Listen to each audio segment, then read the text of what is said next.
Oui, bonsoir à tous. C'est à moi que revient la tâche aujourd'hui de vous présenter la table ronde de ce soir. Donc, vous avez parmi vous Brandon Humber. D'abord, Brandon Humber est enseignant à l'université d'Ulster et expert de INCOR.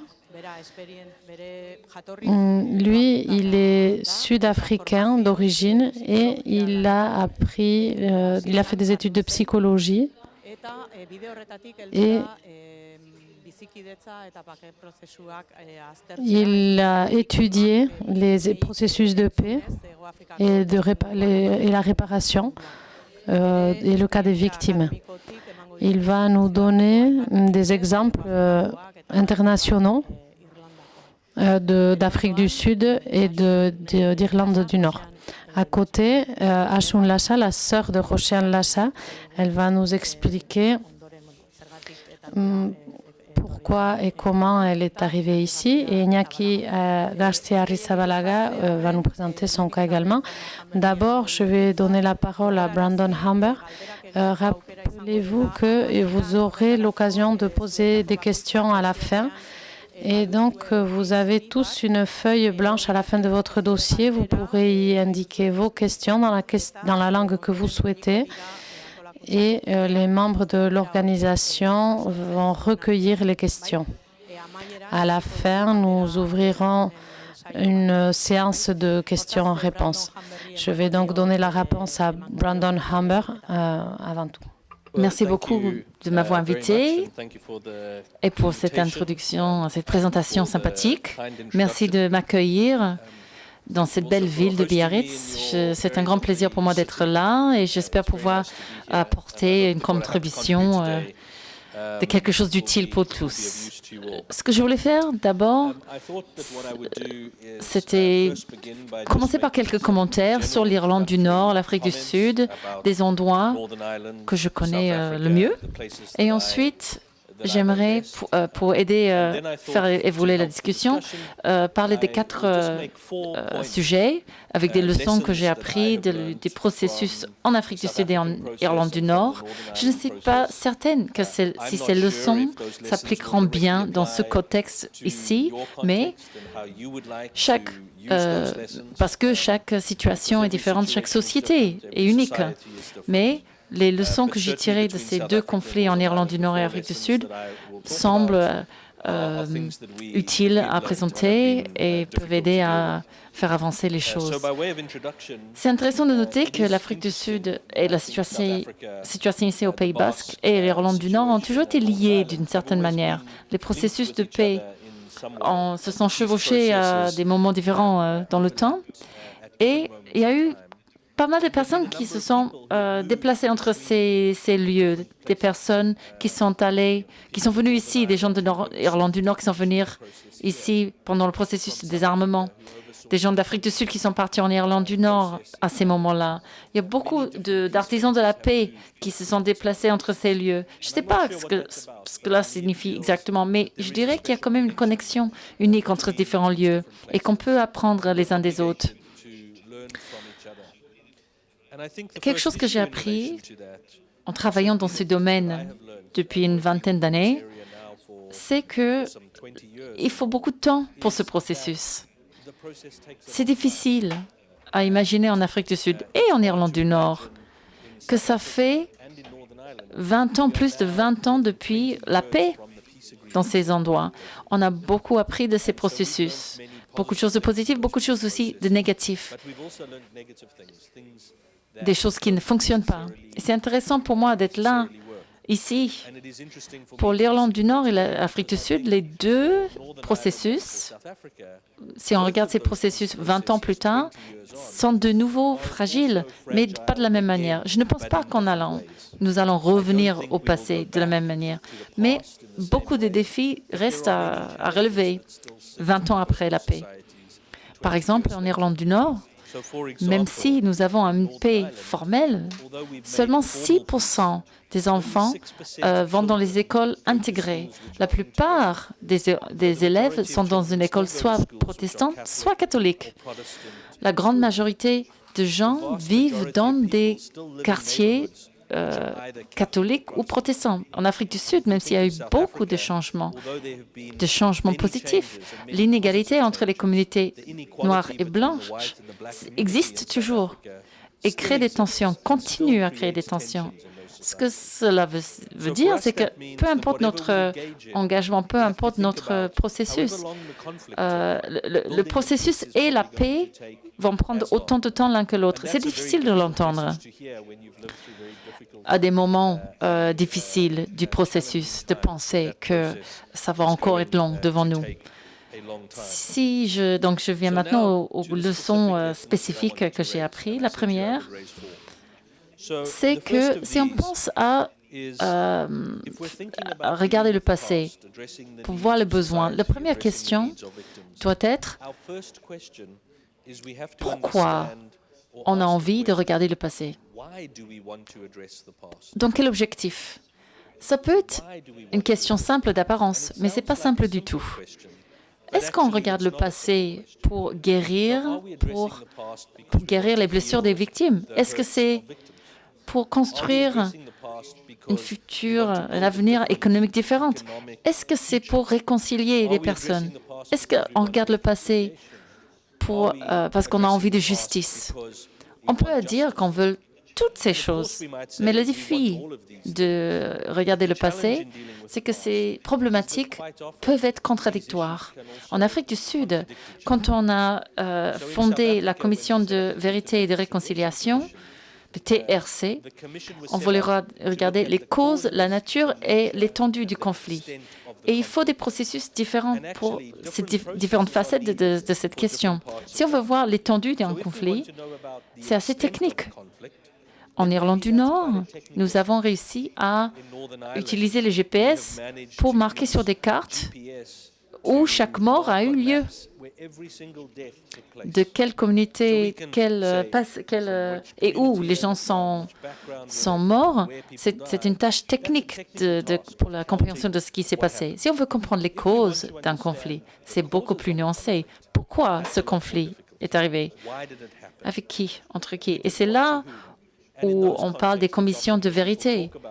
On ne parle pas des aspects techniques, des chiffres, mais vraiment le contexte, les questions systémiques derrière un conflit. En Irlande du Nord, aujourd'hui, on n'a pas un processus global pour faire face au passé. Parce que les gens restent très anxieux par rapport à l'idée de faire face aux causes ou d'adresser les causes du problème, du conflit en Irlande du Nord. Donc pour moi, cette question, pourquoi regarder le passé, c'est pour que vous la posiez sérieusement. Ça commence simple et ça se complexifie, ça devient plus complexe au fur et à mesure. Ça peut aider les victimes, mais ça peut aussi créer d'autres tensions, d'autres problèmes dans la société. Et il faut gérer ces contradictions. En Irlande du Nord, nous avons résolu cette difficulté au moins au niveau de la rhétorique. On a dit que on veut un processus centré sur les victimes, mais qui a des effets sur toute la société. On met les victimes au centre, mais l'objectif principal, c'est de faire avancer la société et de marier ces deux choses, réconcilier ces deux côtés, peut ne pas être simple. Le deuxième point que je voulais faire, c'est que les leçons dans ces deux sociétés, c'est que oui, d'accord, il faut beaucoup de temps, mais aussi beaucoup de processus parallèles. Il n'y a aucune société qui s'est développée, par exemple, avec un seul mécanisme comme les réparations, la commission de vérité, qui a tout réglé du passé. Il faut plusieurs processus sur une longue période. Je voulais donner l'exemple des Bloody Sunday, le massacre de Bloody Sunday en 1972, où 14 citoyens ont été tués. Et pour préparer mon discours, J'ai fait une petite liste de ce qui s'est passé pendant ce processus. En dressant cette liste, il y avait au moins 8 processus. Le premier, les familles ont exigé, ont fait campagne pour avoir une enquête pendant 30 ans. Il y avait des journalistes qui ont écrit des livres sur ce processus. Il y a eu des enquêtes sur le processus. Il y a eu des groupes de solidarité formés entre victimes. Deuxièmement, il y a eu 2 grands films, des films importants sur ce processus.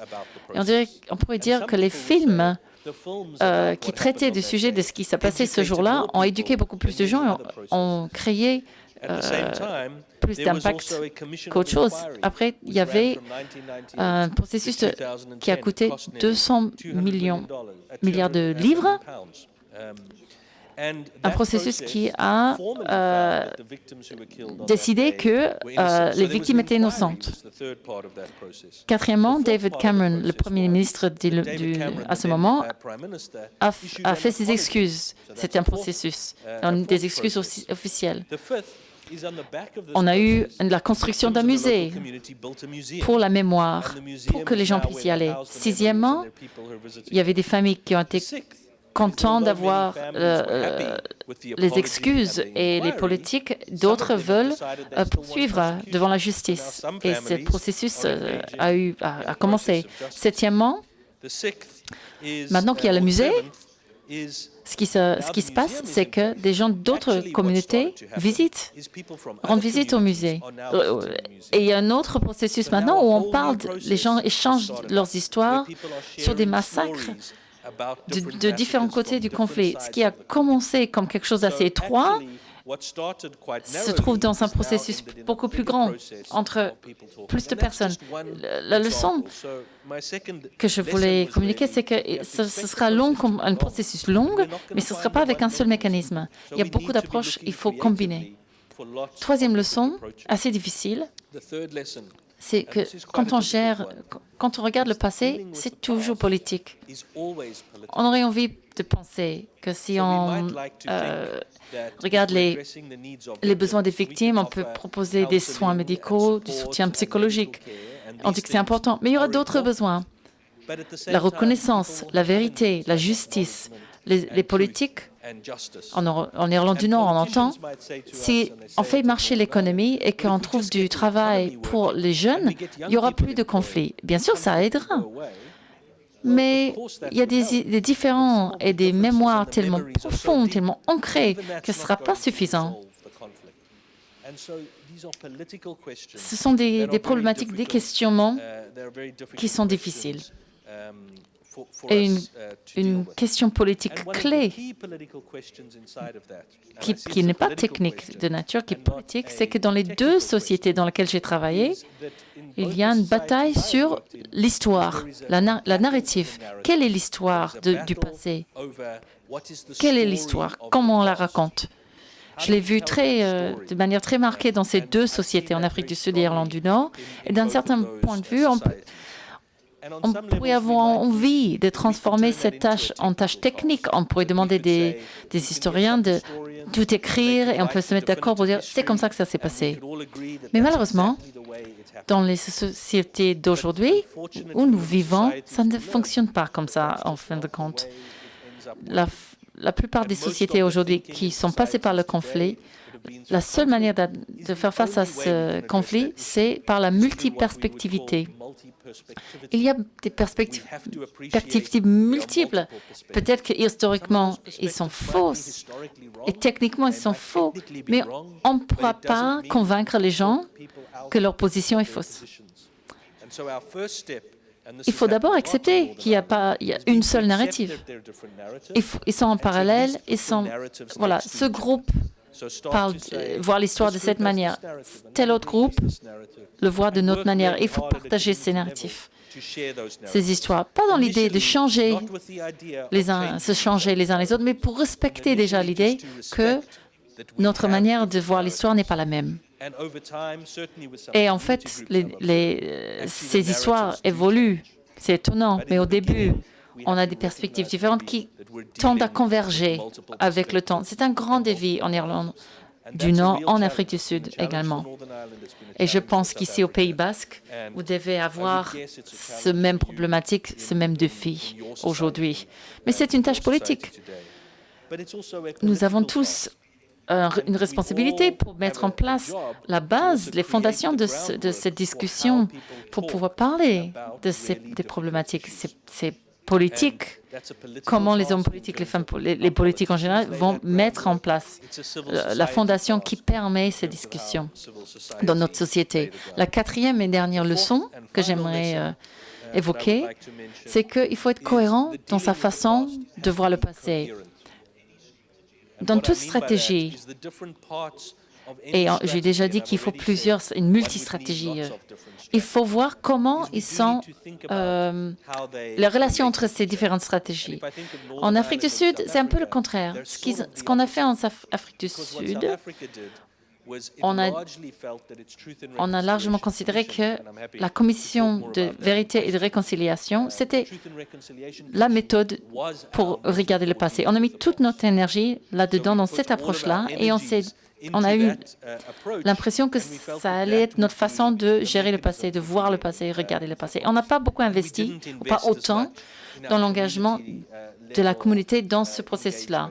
En Irlande du Nord, le processus a été différent. Il n'y a pas un seul processus général. On a investi des millions d'euros des gens dans les communautés pour que les gens racontent leur histoire, qu'ils se parlent. Il y a des processus juridiques en cours. Dans ce contexte, je dirais qu'il y a peut-être trop de processus en Irlande du Nord et trop peu en Afrique du Sud. Il faut regarder la cohérence entre les stratégies. Par exemple, si nous proposons des réparations ou des compensations, mais pas la vérité, et on ne propose pas la justice, bien sûr, les victimes vont regarder cette proposition comme de l'argent de sang, on va dire. C'est de l'argent pour acheter ma silence, pour acheter le sang versé. Donc, il faut être cohérent dans le processus de réparation. Ce n'est pas difficile, ce n'est pas facile. Il faut faire très attention à comment on mène ces processus-là et comment on peut voir les liens entre les différents processus. Donc, pour moi, voilà les 4 leçons clés dans les grandes lignes. Peut-être quand on a la question-réponse, on pourra en discuter davantage. Mais pour terminer, pour conclure, j'aimerais dire que malheureusement, avec mon petit chapeau de psychologue, d'un point de vue psychologique, le grand défi très profond pour regarder le passé et dans les sociétés où il y a une violence politique, on essaie de réparer quelque chose qui n'est pas tout à fait réparable. On pourrait seulement résoudre ce problème si on peut faire revenir les morts.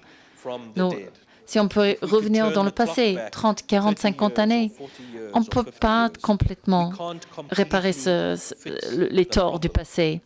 Mais on peut donner notre attention et notre énergie pour mettre en place des stratégies pour faire face. Et il faut être réaliste quand on rentre dans ces processus pour savoir qu'on ne pourra pas tout à fait satisfaire tous les besoins. Mais on a la responsabilité aussi de montrer que nous essayons de le faire. Et on a les opportunités uniques dans des différents moments dans l'histoire. J'ai eu la chance de le vivre en Irlande du Nord et en Afrique du Sud, où il a fallu essayer d'aller dans ce sens. Tout le monde est dans la poésie et dans la citation de Camus aujourd'hui et dans les gens érudits. Donc, je voulais citer Seamus Heaney, l'Irlandais poète, le poète irlandais connu. Les traducteurs vont souffrir. Je ne suis pas sûre qu'on pourrait traduire de sa manière. Mais j'aimerais conclure sur quelques-uns de ses paroles. Il dit, l'histoire dit ne pas espérer de ce côté du tombeau, de la tombe. Mais une fois dans la vie, le tsunami de la justice peut s'élever et espérer que l'histoire peut courir.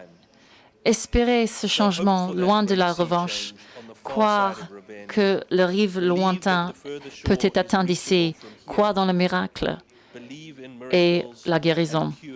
Merci.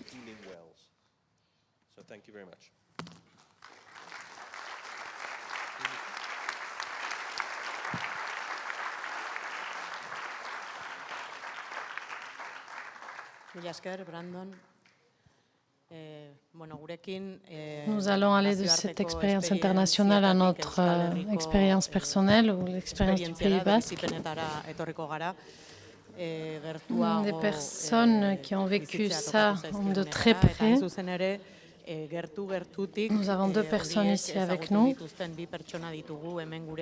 Et dans ces processus de paix, dans cette reconstruction de paix, il y a deux collectifs importants sur les victimes. L'un de ces groupes c'est d'une part les prisonniers et d'autre part les victimes. Ici, nous avons les victimes des deux camps, comme ils ont souvent été présentés, mais ce que je voudrais qu'ils nous expliquent, c'est dans leur histoire, comment ils sont arrivés à s'asseoir aujourd'hui en face de vous pour vous expliquer leur situation. On va commencer avec Iñaki García Arrizabalaga.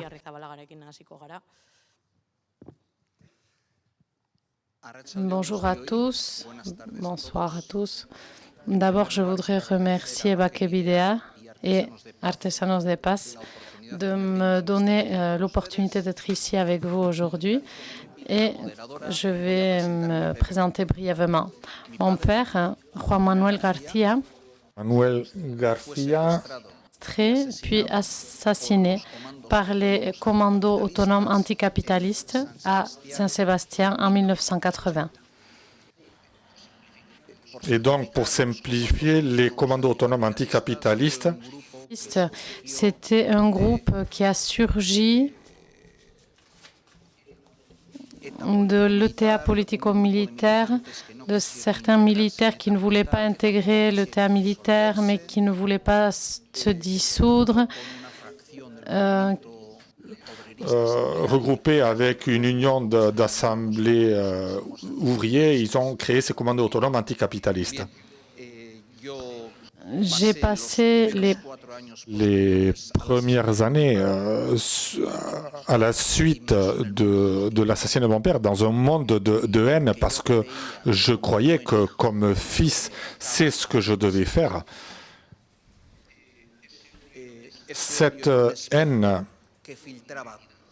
filtrait complètement ma réalité. C'était un filtre qui divisait le monde avec ceux qui sont avec moi et ceux qui sont totalement contre moi, et je n'étais pas conscient du fait que j'étais en train de glisser dans une pente de plus en plus rude et avec chaque fois une vitesse plus élevée, jusqu'au jour où, par les circonstances de la vie, j'ai eu l'occasion de voyager à l'étranger pour une période assez longue, et j'ai pris conscience que j'étais en train de détruire ma vie, que ce groupe n'avait pas assassiné uniquement mon père, mais qu'en plus, ce groupe-là était en train de m'assassiner moi-même.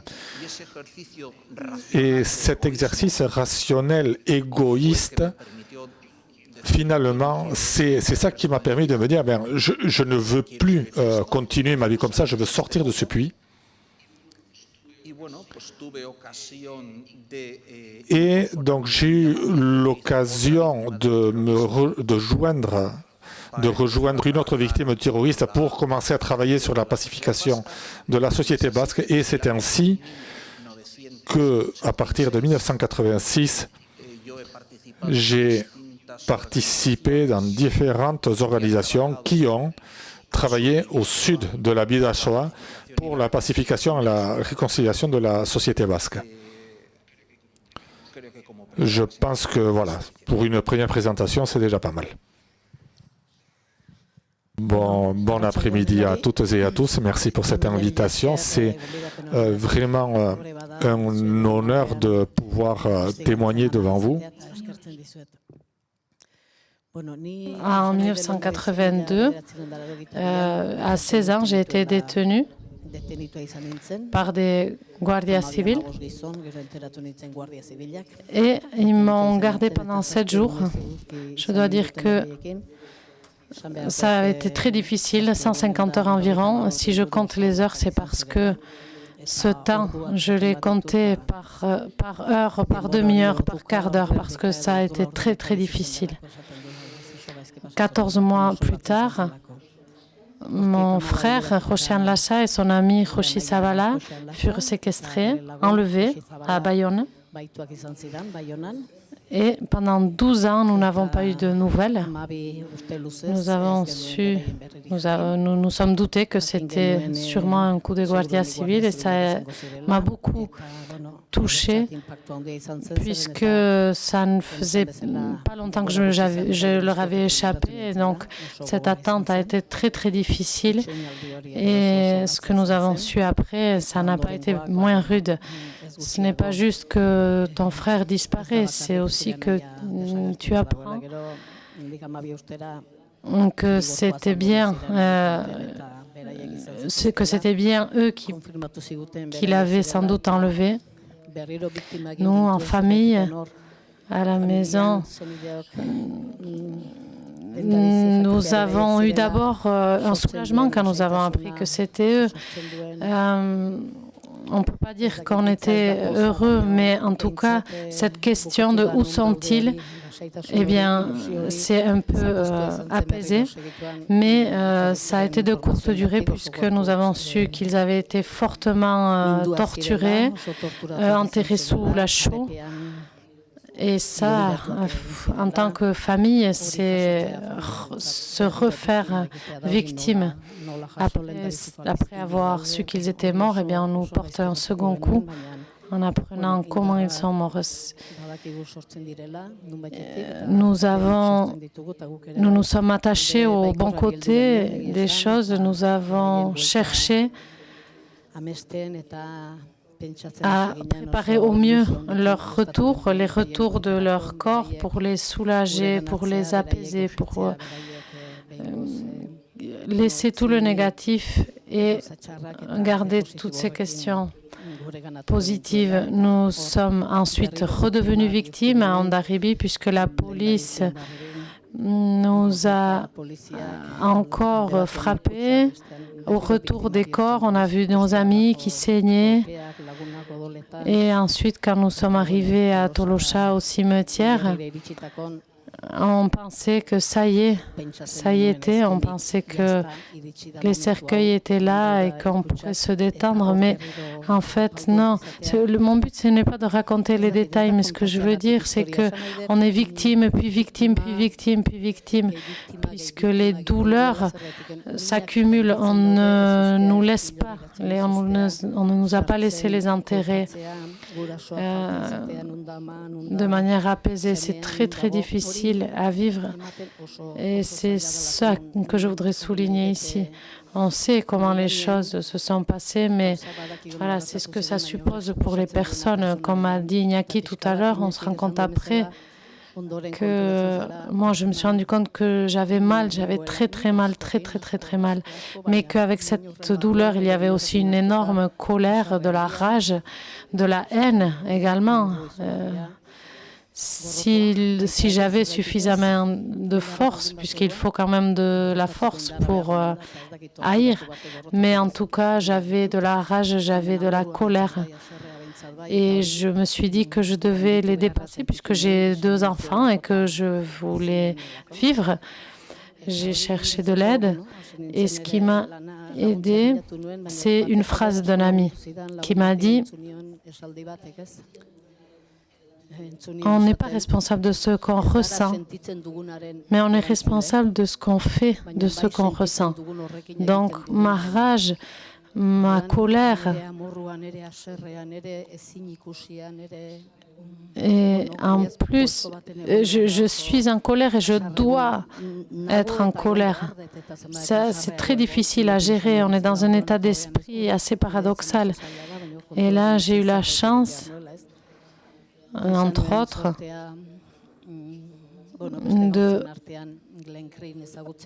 rencontré d'autres victimes à l'initiative du gouvernement basque. Et pour moi, ça a été un des moments les plus importants puisqu'il y a eu de l'écoute les uns des autres, se regarder, s'écouter, pleurer ensemble et savoir que les larmes ne sont pas individuelles, c'est les larmes de tous. Elles se valent tous. Et on a demandé à ce moment-là d'être écoutés dans le respect. Nous avons besoin d'être écoutés. Et c'est ça qui prévaut aujourd'hui comme sentiment chez moi.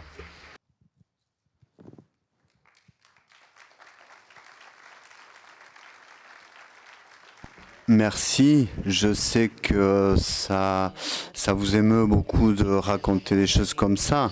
Moi, je veux me mettre aussi comme partant de votre expérience, je veux vous mettre en position de réfléchir où quelle devrait être dans la société basque d'aujourd'hui le rôle des victimes, de la victime ou des victimes. Comment le voyez-vous? Quel est le rôle des victimes? Qu'est-ce qu'ils ont à faire? Où les voyez-vous?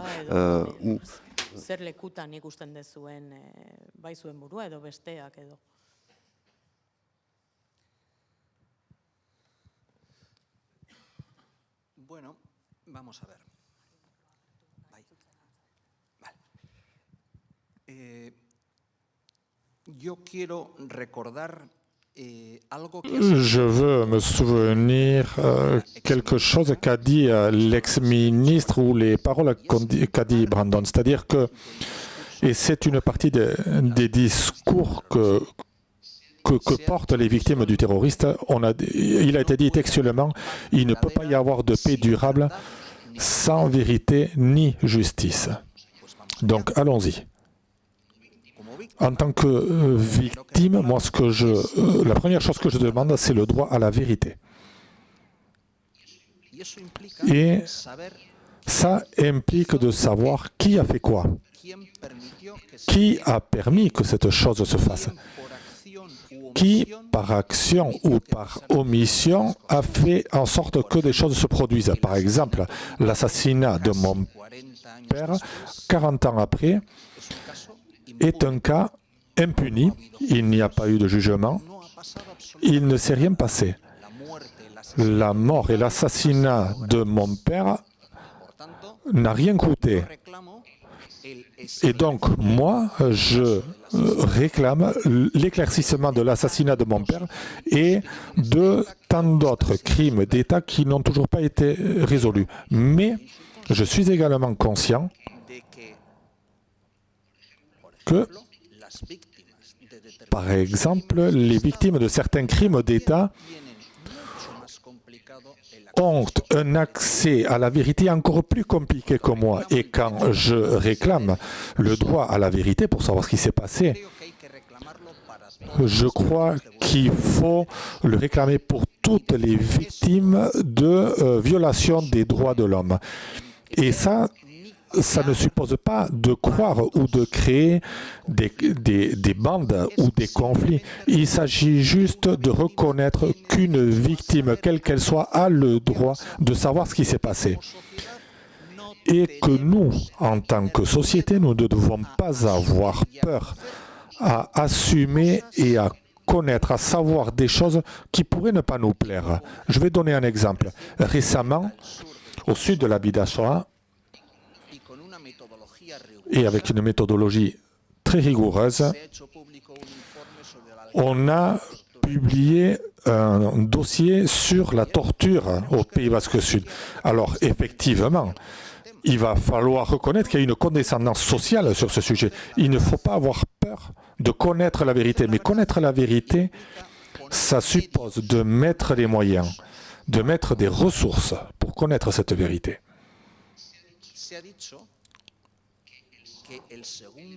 On a dit que le deuxième élément nécessaire pour une paix durable, c'est la justice. Je crois qu'il y a quand même un risque à faire un risque de tout ce qui nous est arrivé et d'agir vis-à-vis du futur comme si ici il ne s'était rien passé. Non, je ne peux pas l'admettre personnellement parce que ça suppose de me faire victime une fois de plus. Je ne peux pas tolérer l'impunité. Je ne peux pas tolérer l'impunité. Parce que, je le répète, ça me ferait victime une fois de plus. Et donc, je réclame également le droit à la justice. Je veux que les assassins de mon père soient traduits devant un tribunal et soient jugés avec toutes les garanties que peut donner un état de droit. Est-ce que ça, c'est demander quelque chose d'exceptionnel? Je ne pense pas. Je crois que nous devons commencer à donner du contenu à de grandes paroles qui sont très très hautes. Il faut les ramener sur terre. Il faut ramener au sol le droit à la vérité, le droit à la justice. Nous devons ensuite passer aux actes. Il faut les concrétiser, ces choses-là. Je crois que les victimes, nous pouvons faire une lecture prépolitique de tout ceci. Parce que revendiquer le droit à la vérité, le droit à la justice, c'est un sentiment prépolitique. L'empathie envers des gens qui souffrent, c'est un sentiment prépolitique. Et donc, en ce sens, j'ai fait un exercice personnel. Il s'agissait de sortir de ma zone de confort, de ma zone de commodité,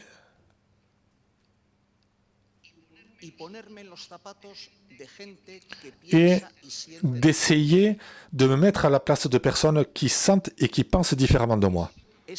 J'ai été capable de reconnaître que moi et ceux qui pensent comme moi, nous n'avons pas le monopole de la souffrance. Et donc, il faut reconnaître qu'il y a eu de très nombreuses violations des droits de l'homme. Mais cela n'implique pas qu'il doit y avoir des clans opposés. Si quelqu'un de ce côté de la Bidachwa pense que je suis d'un clan et Kashun est d'un autre clan,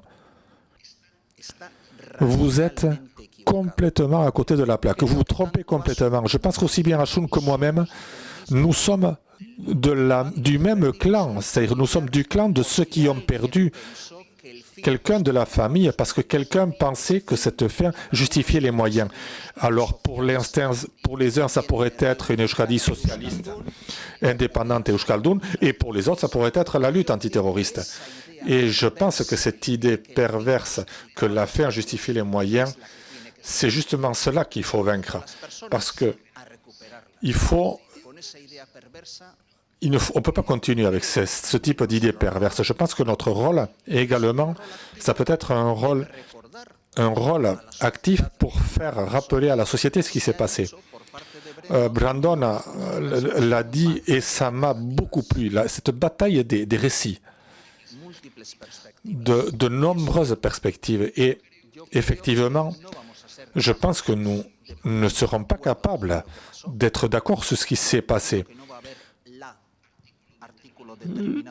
Je ne pense pas qu'il y aura une lecture unique de ce qui s'est passé, mais par rapport à ce qu'a dit Brandon, au-delà du respect que lui demandait pour chacun de ses récits, moi j'ajouterais que ces récits, que ces expériences personnelles de victimes se fassent avec un objectif de cohabitation, de concorde, et que cela se fasse sans rancœur, sans haine. Nous devons reconnaître ce qui s'est passé. Nous devons savoir ce qui s'est passé. Et je reconnais que je ne sais pas tout ce qui s'est passé. Je peux apporter mon témoignage, la souffrance de ma famille, ma trajectoire, mon histoire de vie, et je le fais sans aucune rancœur, sans aucune haine, et je le fais parce que je veux que les générations futures aient une vie différente. Mais en même temps que je fais cela, je me sens légitimé en tant que victime, et entendez cette légitimation comme une légitimation morale. Je me sens légitime à demander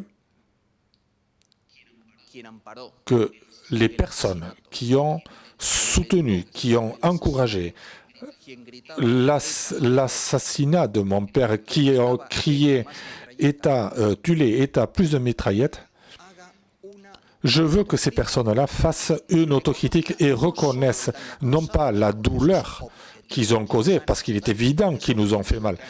C'est quelque chose d'objectif qu'ils ont assassiné mon père. Mais je veux qu'ils reconnaissent l'injustice de cette douleur, parce que ça n'aurait jamais dû arriver. Ça n'aurait jamais dû arriver. Et si nous voulons que ça n'arrive plus, nous devrons tous faire une autocritique sur ce que nous avons permis par action ou par omission. Et ce que nous ne pouvons pas faire, c'est remettre le compteur à zéro et dire, voilà, il ne s'est rien passé et commençons à vivre ensemble.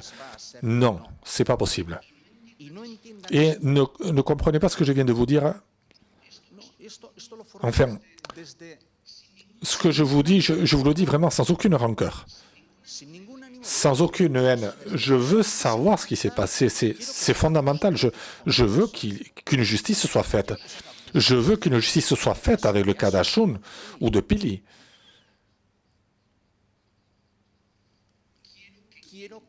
Je veux que toutes les personnes qui ont encouragé toutes ces choses-là reconnaissent que ça n'aurait jamais dû arriver.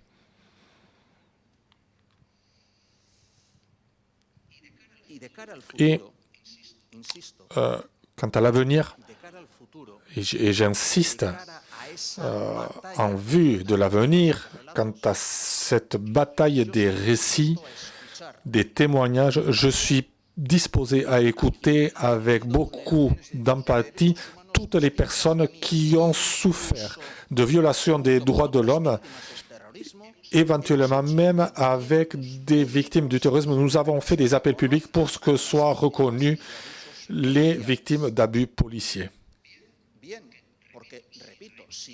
Parce que si je réclame le droit à la justice et à la justice pour moi, je veux que les autres qui ont souffert également autrement puissent avoir les mêmes droits. Mais j'insiste, je me sens tout à fait légitime pour que les personnes qui ont encouragé cela fassent une autocritique et au moins disent que, effectivement, que tuer ce n'est pas bien et que ça n'aurait jamais dû arriver. Voilà, merci.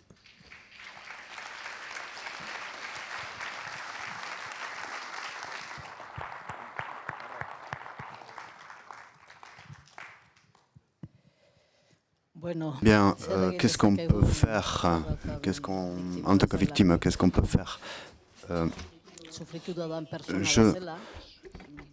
en tant que victime, je ne sais pas ce qu'on peut faire. Hein. C'est-à-dire, je suis une personne, j'ai une vie, mais j'ai vécu une situation, elle m'a fait ce que je suis, et je crois que c'est quelque chose qui est arrivé à tous les gens qui sont ici, n'est-ce pas? Donc je ne pense pas qu'on ait un rôle particulier. Je ne sais pas si les victimes, on n'a rien de particulier. Moi, en tant que personne, j'ai mon passé comme tous les autres, et à partir de là, bien comme je l'ai dit tout à l'heure, ce qu'on peut apporter, c'est, je vais vous le redire, c'est de nous entendre les uns et les autres, ce savoir que ça nous donne, le transmettre, animer les gens à ce qu'ils se regardent les yeux dans les yeux, les encourager, qu'ils nous regardent d'une autre manière. Moi, j'ai vécu avec une personne avec Et il était suivi par la police. Il avait, non, pardon, il avait des gardes du corps. Il avait des gardes du corps. Quand je l'ai entendu parler, raconter ce que ça supposait d'avoir des gardes du corps, quand il a fini ou elle a fini, je l'ai embrassé en disant aujourd'hui j'ai connu une victime. Je veux que les gens bien nous voient comme ça, à nous aussi, qu'ils se rendent compte que les victimes de l'État espagnol, de la police, enfin des forces de répression, ne sont pas toujours comme ils nous voient, comme de la manière, ce ne sont pas des noms qui sont connus, nous, comme ça, on n'est pas juste ça, qu'il y a beaucoup de gens qui souffrent et dont on ne connaît pas les noms. Et je voudrais que les gens arrivent jusqu'à eux, jusqu'à elles, les écouter parce que eux et elles ont beaucoup à dire et ont beaucoup à montrer. Nous sommes toujours les mômes à parler parce que c'est assez commode, on a été jugé, c'est facile, c'est vrai de nous téléphoner, de nous appeler, mais je voudrais dire d'une autre part que toutes les victimes, nous méritons le même respect que nous demandons, je demande le respect, le même respect que toutes les victimes, nous devons être traitées toutes pareilles, nous ne sentons pas traités de la même manière suivant la reconnaissance que nous avons eue de la part du peuple, nous manquons totalement de reconnaissance institutionnelle. C'est triste parce que dans les institutions aussi, il y a des personnes et les institutions en tant qu'institutions, eh bien, elle parle beaucoup des victimes de l'ETA, mais à nous, elle nous montre peu de lumière. Et c'est vrai que on voit les victimes de l'ETA sous les projecteurs, et ça me semble nécessaire, c'est normal. Je trouve qu'elles doivent être sous la lumière, qu'elles doivent être bien éclairées, oui, bien montrées. Mais je dirais que nous, tous, nous avons besoin d'être sous les projecteurs. Et comme demande comme ça, ce que je voudrais dire, c'est que je nous sentons très tristes d'être laissés comme ça dans la pénombre de la part des institutions et qu'on parle si peu de nous et si humblement. Je ne crois pas que ça avantage qui que ce soit cela, et que nous aussi nous avons besoin d'être entendus. Et que nous avons besoin de réparation, ça veut dire que notre douleur aussi est reconnue, nous avons besoin de cela. Nous, tous ceux qui sont en dessous de nous, 4000 torturés et des poussières, le GAL, le bataillon basque espagnol, le AAA, tous ces noms qui n'ont pas été, enfin les gens tués par eux, tous ces noms qui n'ont pas été cités, c'est nécessaire d'en parler aussi. Et je demande d'aller plus bas vers les victimes de l'État espagnol, et de parler de toutes les victimes que nous avons besoin.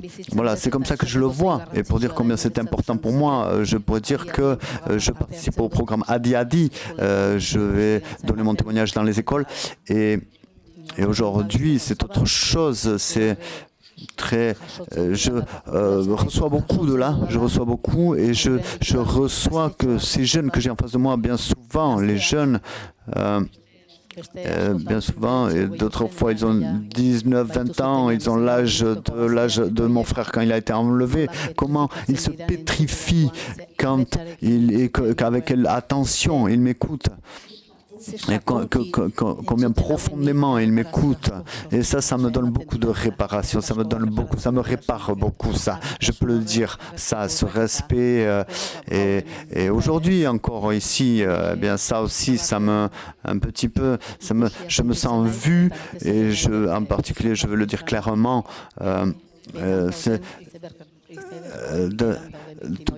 je veux sortir toutes ces personnes qui sont en dessous, dans l'inconnu, comme ça, qui sont inconnues, je veux les sortir à la lumière aussi. Et je veux dire, nous sommes des victimes de l'État espagnol, nous sommes des victimes des abus policiers, donc des victimes des abus policiers. Bien. Bon, des abus policiers. Qu'est-ce que c'est les abus policiers? Les abus, je veux dire, j'ai abusé un petit peu, c'est ça? Non, je ne crois pas en cela. Nous aussi, nous sommes des victimes du terrorisme. Notre douleur a été bien planifiée, elle a toujours été bien planifiée, notre douleur, et ça me fait mal. Ça me fait mal d'appeler cela juste comme ça une victime des abus policiers. À une époque, la torture laissait des marques. Maintenant, elle ne laisse plus de marques. Moi, elles ne m'ont pas laissé de marques, mais ça s'est planifié. Ils n'ont pas décidé, eux. Tous les tueurs du GAL avaient tout bien planifié, ceux du bataillon basque aussi. Et tout cela aussi, ça nous victimise, et ça, c'est douloureux. Je veux dire que c'est douloureux. Et quand je dis cela, quand j'ai un Iñaki à côté de moi ou d'autres victimes de l'ETA, eh bien, les responsables de cela, ce ne sont pas les victimes de l'ETA. Pour nous, c'est clair cela. On ne peut pas rentrer là-dedans. On est des échos, on souffre de la même manière. Il faut aller plus loin que cela. Et les institutions et les États ont une grande responsabilité. Ils fonctionnent aussi avec notre argent aussi, et ça me rend très triste, c'est vrai. Moi, c'est vrai que j'ai été soutenu par le peuple beaucoup, mais je suis vraiment très triste du fait que les institutions jouent le rôle qu'elles ont à l'heure actuelle, qu'elles se comportent comme elles le font. Et après, comme l'a dit Iñaki un petit peu, nous, c'est intéressant de bouger de l'endroit où nous sommes, de changer un petit peu. Nous avons eu besoin de soutien comme ça, et pour moi, ça a été vraiment très nécessaire. Eh bien, c'est bien de sortir un petit peu de ce secteur où j'ai eu Nous avons eu le courage de sortir de ce secteur où nous étions protégés et d'écouter ce qu'on entend. Bien, des fois, on entend des choses qui nous font mal, mais bon, ça mérite de l'être entendu. Je les écoute avec du respect, ces douleurs aussi. Moi aussi, j'ai fait de la douleur, j'ai fait mal à d'autres victimes moi-même. Et aujourd'hui, je n'ai plus aucun problème avec cela.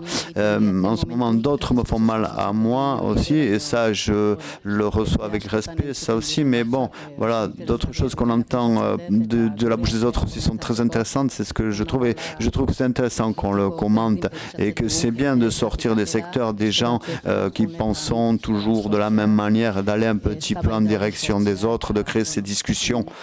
Et il me semble que c'est très intéressant. Et moi, en tout cas, aux jeunes, aux fils, dans les écoles, je les encourage à cela, sortir de leur zone de confort et entendre, et écouter, et ne pas avoir peur avec ce qu'ils entendent. Voilà. Et d'écouter toujours avec respect. Voilà. Je ne sais pas, à part ça, quoi rajouter.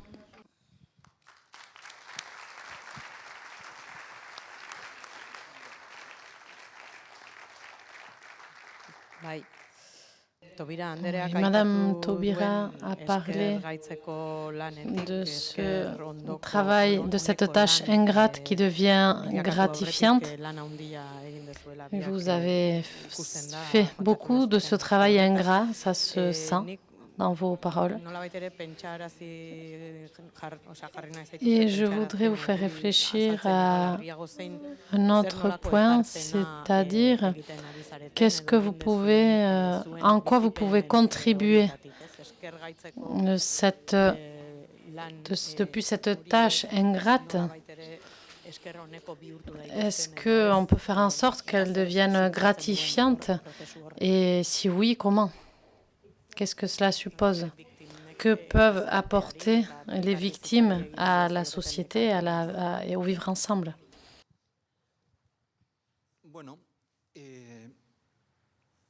Comme l'a dit Hassoun, les victimes du terrorisme, nous intervenons dans les établissements scolaires, dans plusieurs établissements scolaires, et nous racontons aux élèves ce qui nous est arrivé, nos expériences, et dans mon cas, comment j'ai pu sortir de la haine, comment j'ai misé sur le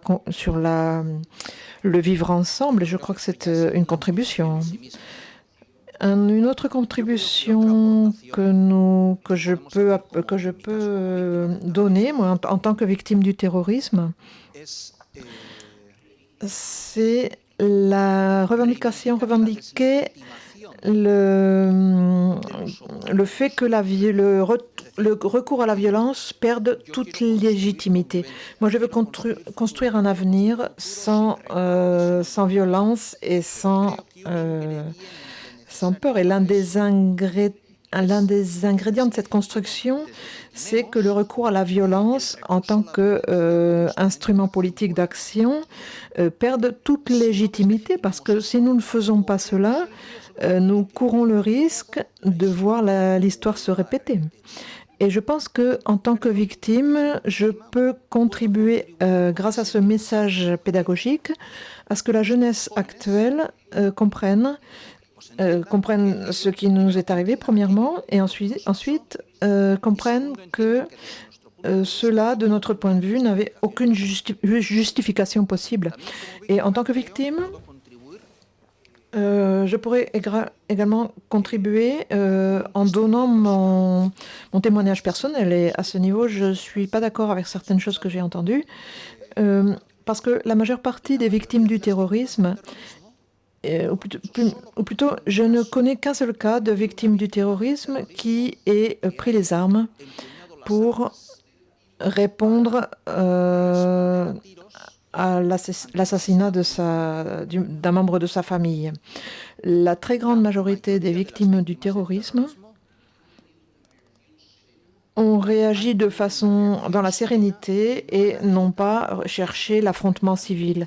La majorité des victimes ont éduqué leurs enfants sur la base de valeurs de respect, sur le respect pour court-circuiter la haine. Et par conséquent, c'est un message qui représente une valeur en lui-même. C'est-à-dire que la haine n'a pas de place chez nous. La chaîne est brisée. Et je crois que nous sommes un témoignage vivant de ce qui est arrivé. Et ce témoignage vivant, nous sommes un miroir, quelquefois incommode de ce qui est arrivé, mais un miroir nécessaire. Et dans mon cas en particulier, je l'ai déjà dit, j'insiste, je m'efforce pour que la souffrance d'autres victimes soit également reconnue. Je crois, je l'ai dit, que l'avenir devra nous juger sur ce qu'on a été capable de faire hors de notre zone de confort. Et ceci dit, je crois que nous revendiquons également pour l'avenir une mémoire inclusive, une mémoire où s'inscrivent différentes contributions, une mémoire où s'inscrivent toutes les violations des droits humains sans établir de comparaison, sans les justifier, sans drapeau. Et mon obsession personnelle, c'est que ceux qui viendront après nous seront libérés de la charge que nous avons été obligés de porter. Et je pense et je mise sur le fait que ce sont des petites initiatives au niveau local, des gestes simples qui sont utiles. C'est un exercice qu'il nous faut accomplir du bas vers le haut. Je crois que le vivre ensemble se construit dans les quartiers, dans les villages, où la haine a été la plus présente à certaines époques. Je crois que ces processus de décontamination éthique, comme je les appelle, cela va nous prendre beaucoup de temps. Brandon l'a très bien dit, ça va être très long. On ne peut pas démonter 50 ans de violence, de sectarisme et de haine. On ne peut pas démonter tout cela du jour au lendemain. Ce n'est pas un interrupteur qu'on allume et qu'on éteint. Donc cela va prendre du temps. Et il faut donc mettre en place ce type d'initiative au niveau local et micro-local pour que le vivre ensemble, puisque c'est quelque chose, j'insiste, qui doit se construire du bas vers le haut. Et nous devons continuer à dénoncer les choses qui nous semblent intolérables. J'ai entendu, par exemple, dans la présentation de Bakabidea, les artisans de la paix, que demain, il y a un événement en faveur des prisonniers. Je l'ai dit et je vais le redire.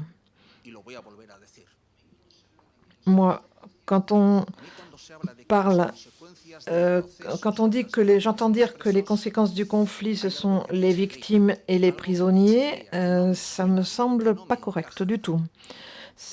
Je ne suis pas d'un côté et les prisonniers sont de l'autre. Non. Je reconnais que la famille d'un prisonnier n'a pas commis de délit, c'est vrai. Et par conséquent, je crois que la dispersion des prisonniers constitue un châtiment, une double peine pour les familles. Il y a des années que j'ai pris position contre la dispersion des prisonniers basques, mais avec la même Avec la même vigueur, je dois dire que quand on organise un événement, un hommage public sur la place du village, à chaque fois qu'un prisonnier sort de prison et on lui rend hommage en tant que guerrier, en tant que combattant, cela supprime toute légitimité au processus de paix. Et par conséquent, on va essayer de mettre les cartes sur la table, toutes les cartes sur la table.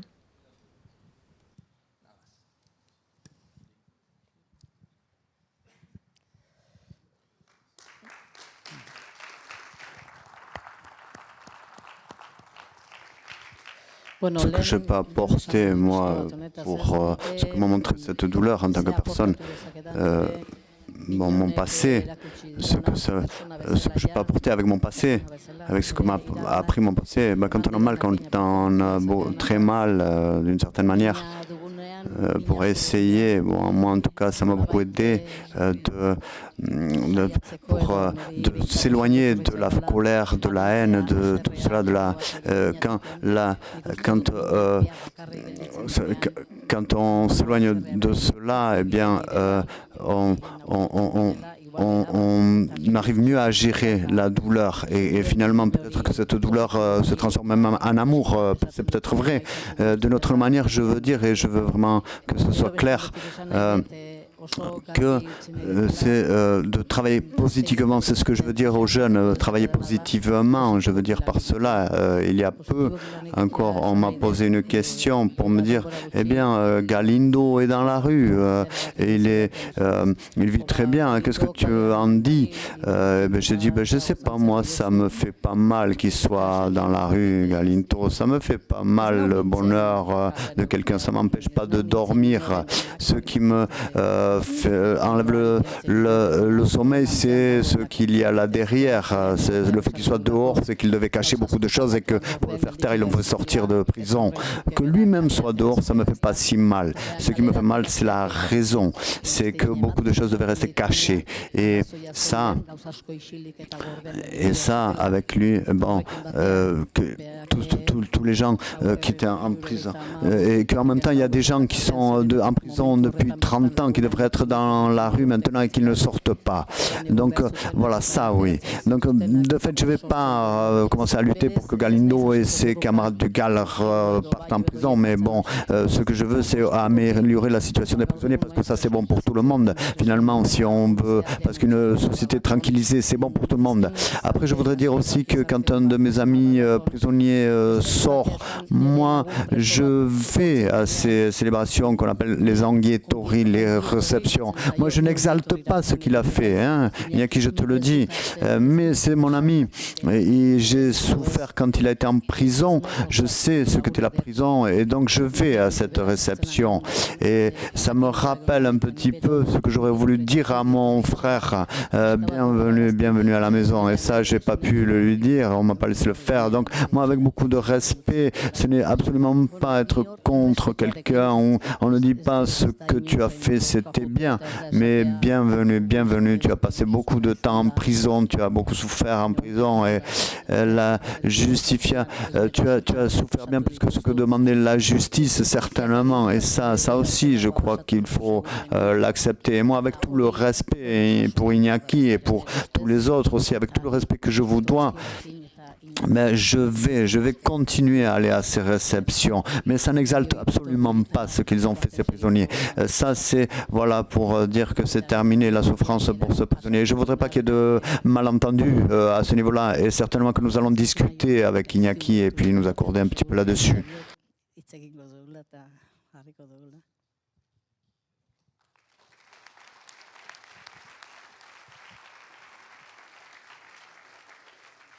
Oui.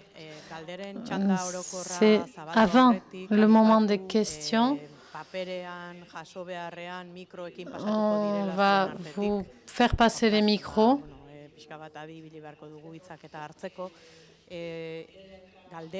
Donc avant de passer aux questions, je voudrais quand même demander à Brandon Et sans doute, à Iñaki et à Shun, ils auront peut-être quelque chose à dire là-dessus. Brandon a parlé du fait que les processus sont longs. Et les cas de nos deux amis le prouvent bien. Ils sont ici pour nous parler de ce qu'ils ont vécu dans les années 80. Ce sont des processus longs. Et donc, comment gérer ce temps? Le temps est un facteur clé. Quand faut-il commencer? Que nous dit l'expérience internationale sur ce point?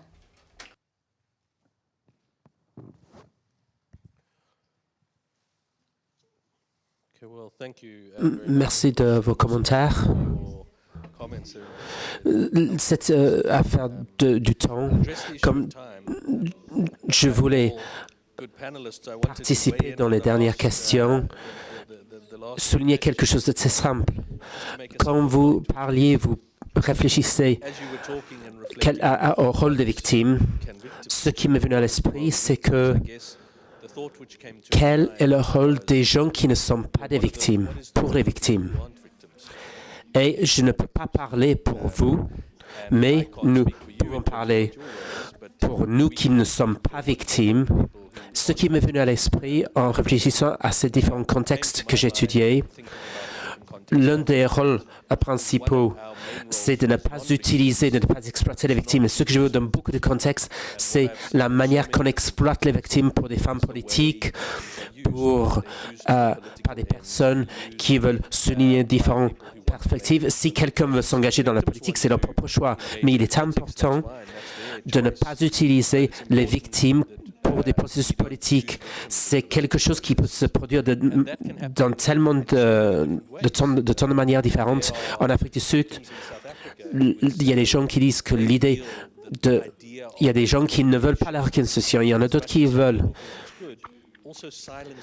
Ça fait que ce soit difficile pour certains d'exprimer leur colère. Peut-être c'est pas forcément une manière très visible de manipuler les victimes. Parfois, on pense qu'on fait la bonne chose, mais je pense qu'il est très important de demander cette question très dure. Quelle est notre responsabilité? Et en Afrique du Sud, souvent nous parlons de 4 rôles différents. Le rôle des victimes, il y a le rôle de ceux qui ont commis les actes, le rôle des bénéficiaires, ceux qui ont bénéficié du passé, et aussi il y a le rôle des témoins et les personnes qui parfois sont restées silencieux. Donc il y a tous ces différents rôles et si on veut vraiment s'engager avec notre passé, il faut réfléchir à tous ces rôles. Ce qui est clé, c'est est-ce que nous avons donné suffisamment d'espace aux personnes pour exprimer leur colère? On a parlé de la colère, d'exprimer sa colère à différents points.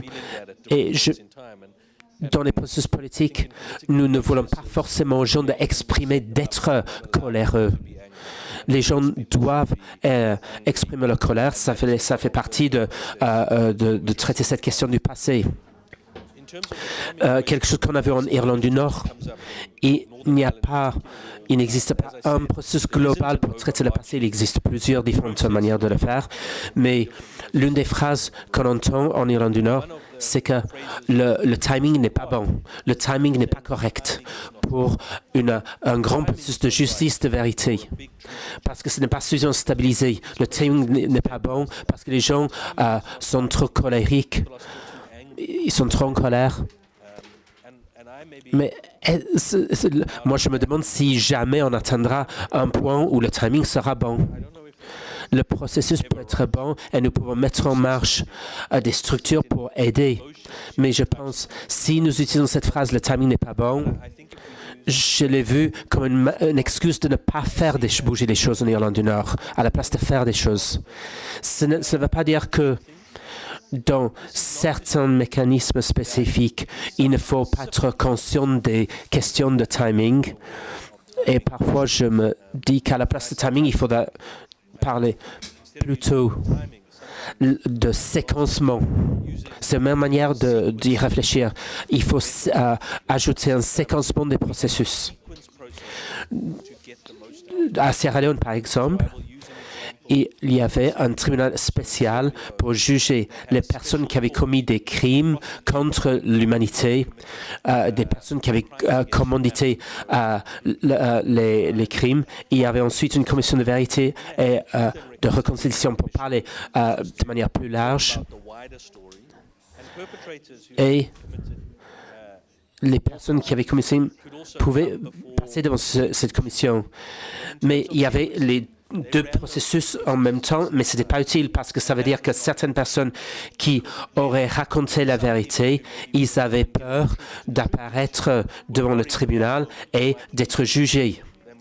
Donc, dans ce cas, les deux processus ne sont pas allés aussi loin qu'ils devaient à cause d'un mauvais séquencement des événements. En fait, je pense, je ne sais pas si une réponse facile, mais il faut pas laisser que le timing nous empêche d'agir. Mais il faut bien sûr réfléchir à des différents mécanismes. Il faut être cohérent. Il faut voir comment chaque chose s'imbrique et quels sont les bienfaits des différents processus.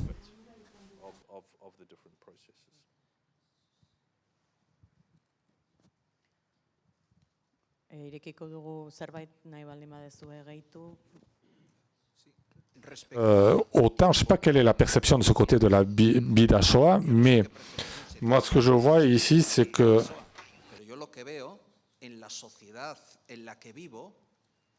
es que hay un deseo de pasar página demasiado rápido.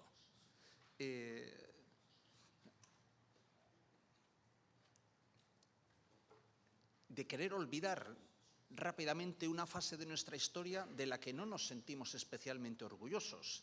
Le temps joue contre nous. Et par exemple, dans le dernier établissement scolaire où j'ai été témoigné, hablaba a chicas y chicos de 15, 16 años, ya no saben, no han vivido eso. O sea, yo les hice una serie de preguntas. Ça leur paraît comme de la science-fiction, c'est quelque chose de très très lointain pour eux. Et donc, j'insiste, le temps joue contre nous. Je peux comprendre que comme un mécanisme de défense, vu que nous ne sommes pas très contents de notre passé, nous voulions faire un exercice éventuellement même thérapeutique d'oublier. Mais je crois que nous, en tant que victimes, nous devons résister à cette inertie naturelle de la société.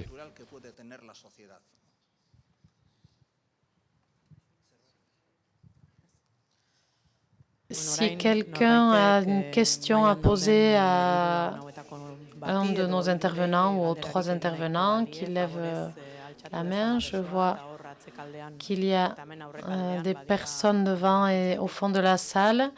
Il y a 2 ou 3 micros qui sont à votre disposition, donc levez la main si vous voulez poser une question. Merci de faire des questions assez précises pour que le plus de personnes possible puissent participer. Oui, j'ai une question pour Iñaki. Je voudrais d'abord le remercier. Je crois que je ne suis pas le seul.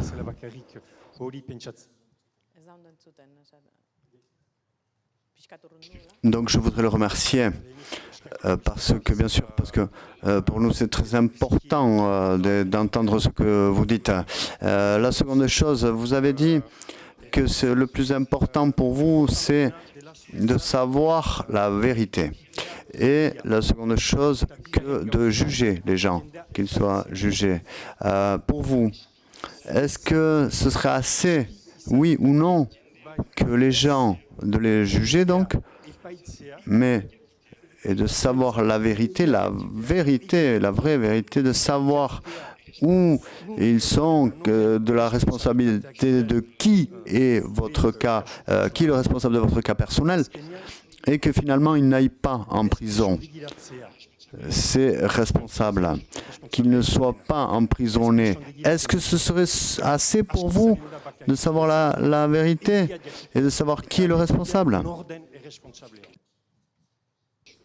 Dans votre cas,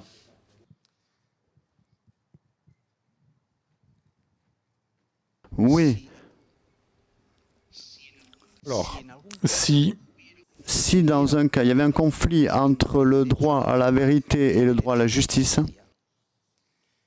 si jamais se faire ou pour avoir peur de se faire justice, on n'arrivait pas à connaître la vérité, je crois, même au niveau personnel, que nous devons parier pour savoir la vérité.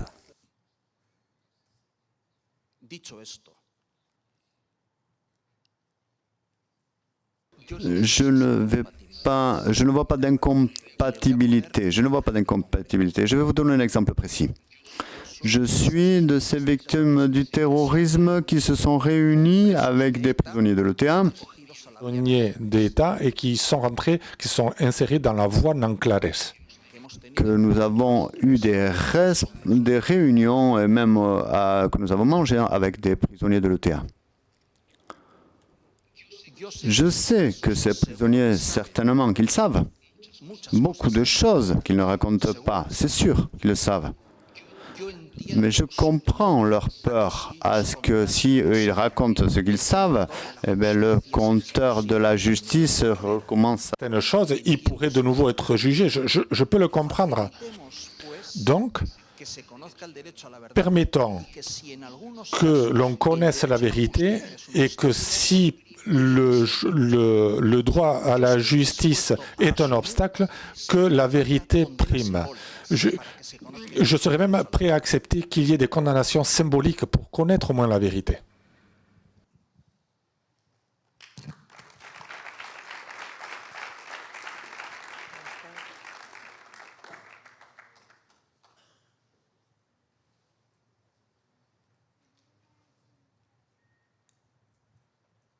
Inork ez du beste galderarik, ez dut sinisten.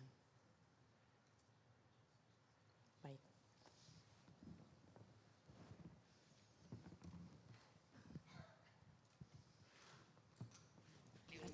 Bon après-midi.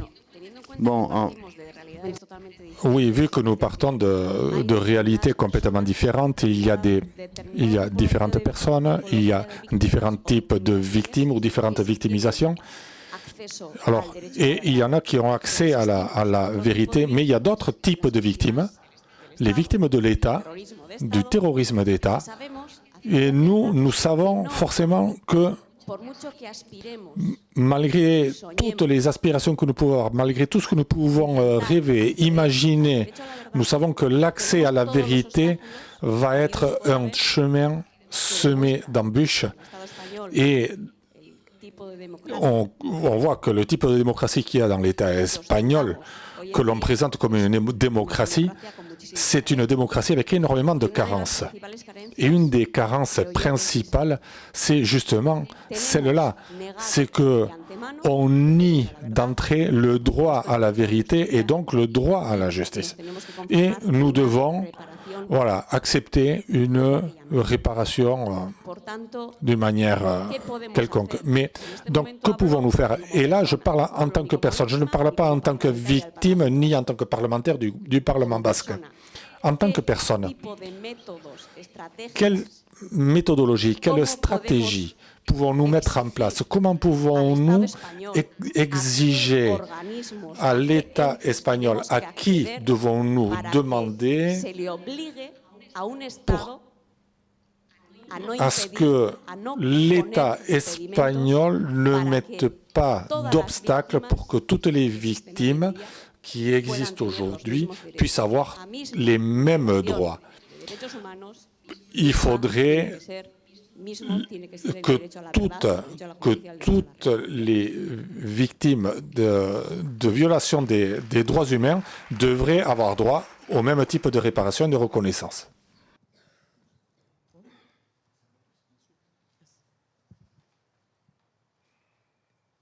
Billy, je ne sais pas, moi ce que je vous dis, c'est que je suis, en tant que victime du terrorisme d'État, je suis tout à fait d'accord avec toi et je pense que tout ça déjà c'est important. Je ne suis pas un juriste, je ne suis pas un homme politique, je ne suis pas un technicien, mais mon cœur me dit que ce que vous dites c'est vrai et vous avez raison et ça déjà ça a de la valeur.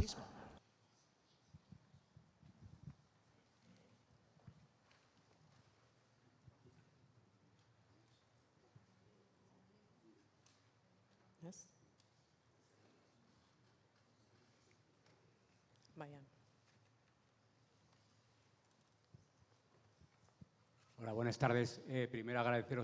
Alors, tout d'abord, je voudrais remercier toutes les personnes qui participent à ce forum. Je suis victime d'État. Quand j'avais 10 ans, l'État avait placé une bombe qui a failli m'enlever la vie. J'ai perdu une jambe, la vue d'un œil, et ensuite ça a également fait beaucoup de mal à ma famille. Alors que j'étais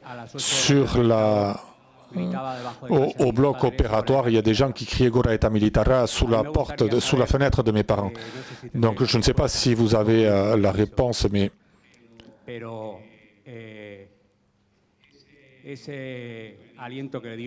cet encouragement de la société au terrorisme d'État, parce que j'habite à Renteria, c'est une ville vraiment très marquée par la violence.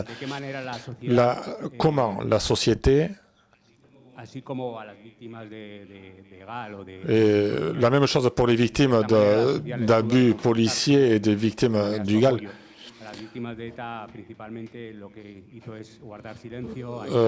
tout d'abord, nous avons été isolés et après,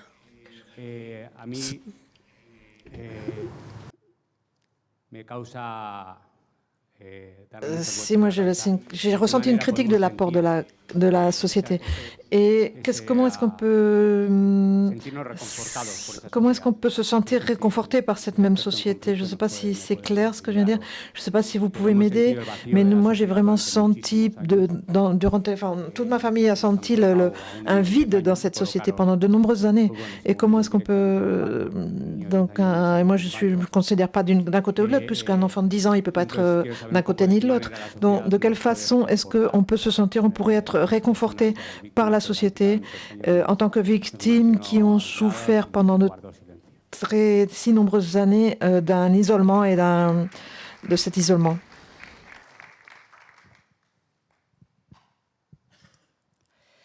Ouais, Alberto, oui. En premier lieu, je voudrais te dire que je comprends tout à fait. Je te comprends.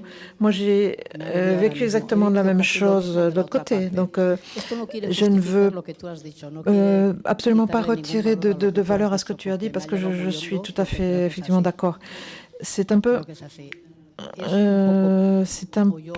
similaire à ce que j'ai pu raconter, le fait que les institutions nous ont vraiment maltraités quand les corps ont été récupérés, quand on est arrivé au cimetière, etc.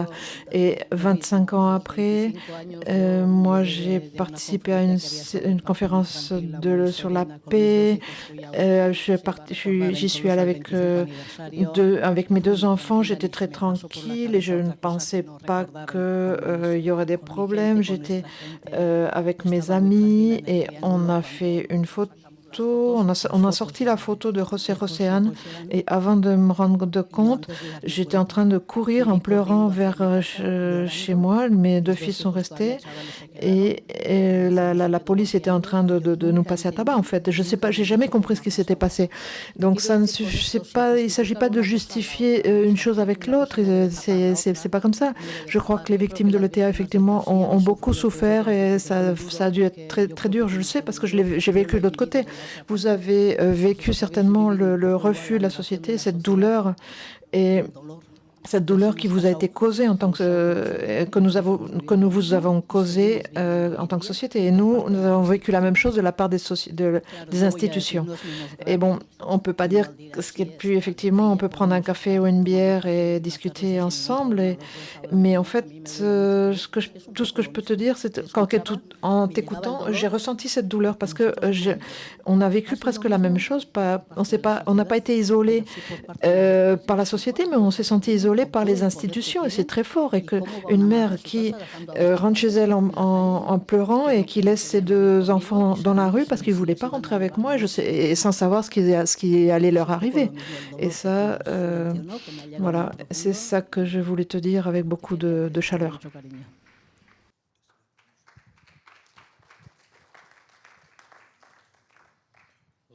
Merci beaucoup à tous les deux.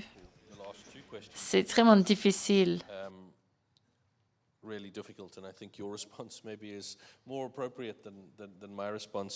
termes de partager la douleur, il faut le reconnaître. Peu importe la société, l'histoire que vous racontez, un sentiment qui est commun à tellement d'histoires, à tellement de témoignages.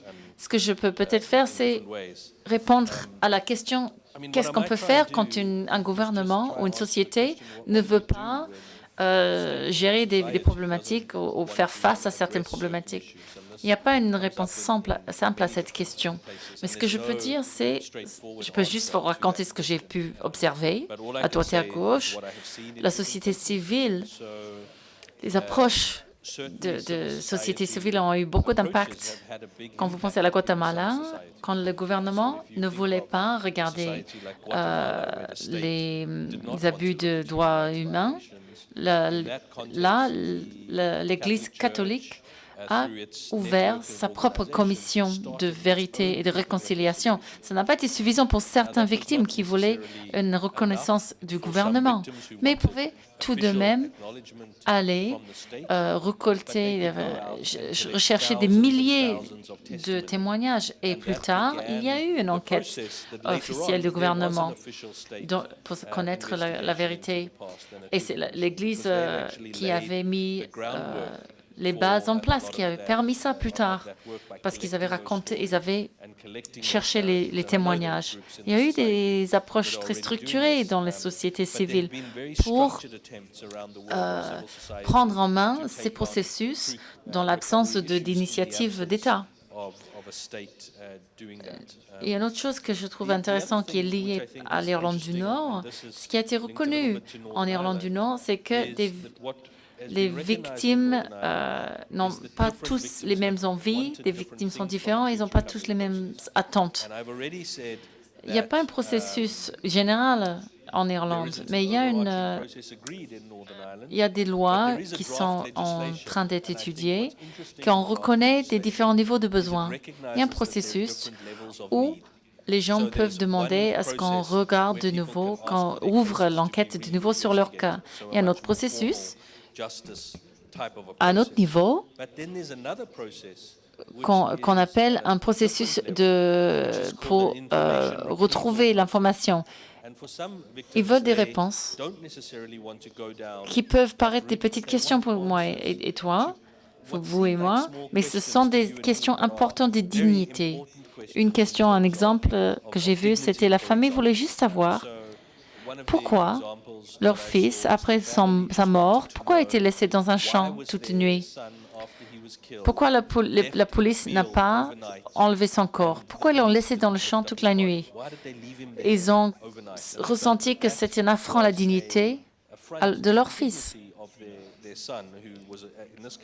Avec ce processus pour juste avoir des informations, pas pour poursuivre qui que ce soit, pas pour la justice, ils veulent juste des réponses à ce type de questions qui les apaisent. Il y avait un organisme qui a été mis en place pour le faire. Ils ont trouvé que la réponse a été l'armée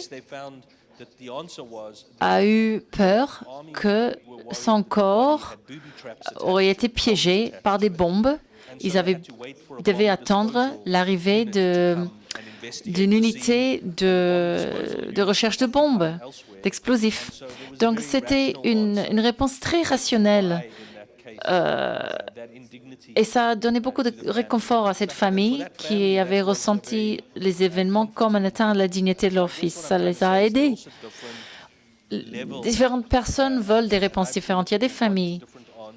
Un autre cas, quelqu'un était mort et la famille voulait juste savoir qui a été à son côté, à son lit quand c'est arrivé parce qu'il n'était pas sur place. Et dans ce cas-là, le fait d'avoir cette information, c'était quelqu'un de l'autre communauté qui avait une perspective, une autre politique qui a emmené la personne à l'hôpital. Donc c'était quelque chose qui a aidé la réconciliation que la communauté qui croyait les détester il y a un membre de cette communauté a emmené leur enfant à l'hôpital. Donc, quels sont les niveaux de vérité et les niveaux de justice qu'on pourrait vouloir avoir? On peut trouver des moyens de donner des réponses à ces différents niveaux. Et enfin, en Irlande du Nord, j'ai vu ce processus au cours des 20 dernières années. Pour l'État britannique, ils sont très, très réticents à l'idée d'ouvrir des fichiers, des dossiers de sécurité. Mais ce qu'on a pu voir à travers des campagnes de lobbying des victimes à différentes périodes, avec le changement de gouvernement, ils ont utilisé ces changements pour demander des choses différentes. Quand il y avait le gouvernement Blair, quand ils ont dit on est plus libéral, ils sont tout de suite allés faire un lobbying. Ils n'ont pas ouvert tous les dossiers, mais ils ont ouvert des enquêtes, y compris celle sur le Bloody Sunday.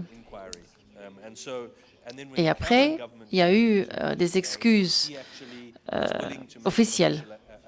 Donc, il faut voir aussi les moments où les opportunités se présentent. Je ne connais pas bien les politiques ici.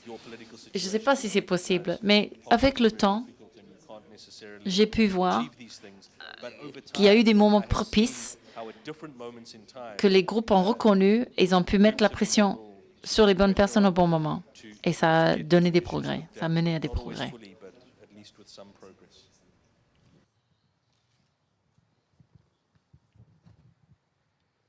Merci à vous trois d'avoir participé. Ce n'est pas facile.